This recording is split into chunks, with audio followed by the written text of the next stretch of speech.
इसमें कोई कार्रवाई न होने के कारण मन बढ़ गया और उन्होंने हमें 3 गोली मारा।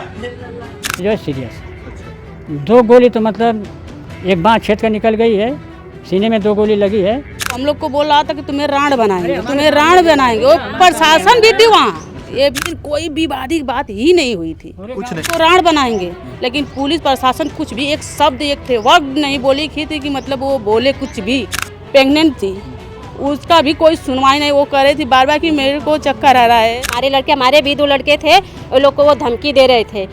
साथियों नमस्कार, मैं हूं संतोष और आप देखना शुरू कर चुके हैं सौलभ हिंदी। साथियों इस समय जनपद गाजीपुर के सादियाबाद थाना अंतर्गत किशनपुरा गांव में हूं, जहां पर मनीष चौहान नाम के एक व्यक्ति जिनकी उम्र 32 साल बताई जाती है, मूर्ति विसर्जन हो रहा था, उसी दौरान जो गोली मार दी जाती है, जो अभी भी जो है भर्ती हैं इस समय ट्रामा सेंटर में। अभी स्थिति ये है कि परिवार वालों का तमाम आरोप है और उनका भी खुद का आरोप है। एक वीडियो बहुत तेज़ी से वायरल हो रहा है उनका, कि वो बोल रहे हैं कि जो है ये मामला पहले से था, मैं कई बार कंप्लेन कर चुका था, लेकिन इस पर कोई कार्रवाई नहीं हुई, और वही मामला जो इस समय तूल पकड़ा हुआ है। अभी हम बात कर रहे हैं उनके पिताजी हैं। क्या नाम है पिताजी आपका? चंद्रदेव नाम है। अच्छा हाँ। तो अभी कहाँ हैं आपके जो बेटे हैं? बेटे भैया इस समय ट्रामा हॉस्पिटल बनारस में। हाँ। लेकिन उनकी केस जो है सीरियस है। अच्छा 2 गोली तो मतलब एक बाँह छेद कर निकल गई है, सीने में 2 गोली लगी है, और 1 गोली सीने में फंसी हुई है। अच्छा चौथी गोली जो है वो मिस कर गई, दूसरे को थोड़ा छेड़ते हुए बाहर चली गई वो। तो इस समय वही है कि भैया ये समय तो बड़ी बुरी हाल में है। अब उनका इलाज, गोली निकल जाएगी तभी हम लोग को संतुष्टि कुछ मिलेगा। लेकिन इसके विषय में जो है प्रशासन का कोई कार्रवाई नहीं हो रही है इसमें ढंग से। हाँ। अच्छा, ये भी कहा जा रहा है कि मतलब कुछ लोग पकड़े भी गए हैं।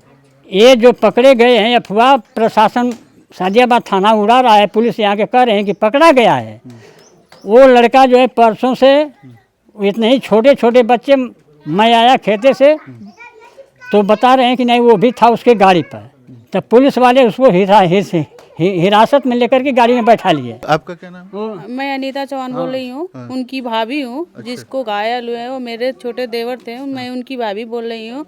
जिस समय उनकी गोली लगी उनको, उस समय कोई दिक्कत परेशानी ना तो विवाद कुछ भी नहीं हो रहा था। वहाँ पे बच्चे लोग हंसी खुशी मूर्ति 3 दिन से बैठाए हुए थे, वो लोग अपना नाच गाना कर रहे थे। पर उसके दौरान वो लोग अपने नाचते हुए मगन थे, पर वो पीछे से वार किया। अब उसके मन में, उसके दिल में क्या चल रहा था वो तो कोई जानता नहीं था। ये लोग अपने में मगन थे। उस दिन कोई विवादित बात ही नहीं हुई थी, कुछ नहीं हुआ था। कुछ दिन कुछ भी बात नहीं हुई थी। वहाँ पर बच्चे अपने में मगन थे, सिर्फ कुछ हूटू भी नहीं हुआ था बच्चों लोग में, कि मान लो हूटू भी हुआ तो मतलब चलो उसमें रकझक हुई है, कुछ भी नहीं हुआ था। अच्छा नहीं हुआ था। अच्छा ये बताइए कि एक वीडियो वायरल हो रहा है जिसमें वो कह रहे हैं कि मैं जो है ये सारा कुछ मामला पहले से जो है मैं दिया था, लेकिन उस पर कोई कार्रवाई नहीं हुई। कोई भी नहीं हो रहा है सर। अच्छा हाँ, हर थाने, जिले, जज, कलेक्टर, जहाँ भी हम, मेरे देवर हर एक जिले पर सब कुछ कागज दरखास्त सब दे चुके थे कि मेरे पे, शरीर पे ये लोग धमकी बार बार हमें दे रहे हैं कि तुम्हें हम जान से मार देंगे, जान से मार देंगे। मुझे भी कह रहे थे, मेरे देवर को मैं भी कह रहे थे कि मैं जान से मार दूंगा तुम्हारे घर। हाँ, वो उसका बाप था, वो हम लोग को बोल रहा था कि तुम्हें राण बनाएंगे, तुम्हें राण बनाएंगे। वो प्रशासन भी थी वहाँ, ये भी नहीं है कि वहाँ प्रशासन, पुलिस प्रशासन भी नहीं थी वहाँ। पुलिस प्रशासन भी के सामने वो बोल रहा था कि तुम लोग को राण बनाएंगे, लेकिन पुलिस प्रशासन कुछ भी एक शब्द एक थे वर्ड नहीं बोली थी कि मतलब वो बोले कुछ भी नहीं बोल रही थी। वो लोग गाली देते थे, वो लोग बार बार, और उसका पूरा परिवार हम लोग को धमकी दे रहा था। तब हम लोग सोचे कि जाने दो, धमकी देने से क्या होता है, लेकिन ये नहीं समझते थे। वो लोग कई बार हम लोग पर वार भी कर चुके हैं। एक मेरा ये लड़का है, इसको भी वार कर चुके हैं। ये कब हुआ था? ये पहले हुआ था, इसके पहले हुआ था। हम लोग के इनके पहले हम लोग को वार किए थे वो लोग।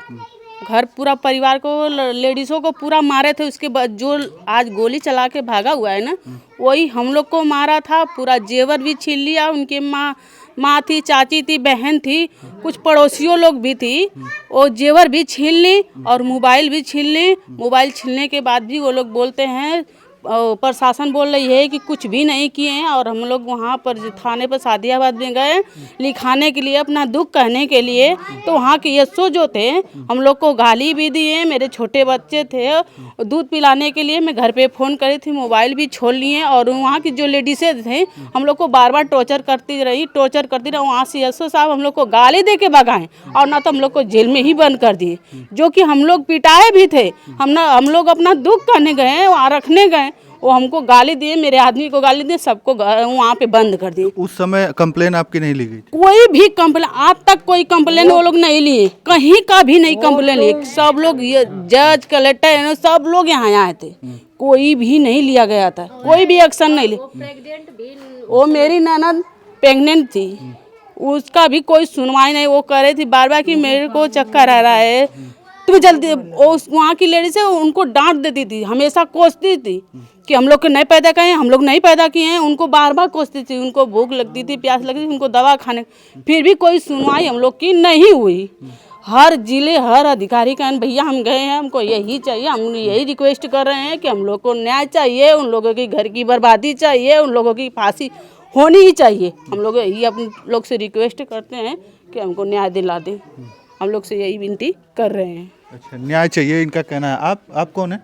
मैं उनकी पिताजी, बड़े पिताजी की लड़की, उनकी बहन बोल रही हूँ। अच्छा, तो आप क्या जानती हैं उस बारे में? मैं उस बारे में मैं यहीं रहती हूँ, अपने पिताजी के साथ रहती हूँ। उस समय जब ये झगड़ा हुआ और ये लोग बुलाए, हम दौड़ के आई, हम भी शामिल थे वहाँ पे। हम भी बोली तो वो लोग बोल रहे हैं कि तुम्हें भी, वो लोग हमें भी धमकी दिए, बोले कि तुम्हें भी बताएंगे और तुमको भी राड करेंगे। हमारे पिताजी को भी वो लोग गाली दिए, वो लोग धमकी दे रहे थे मारने के लिए।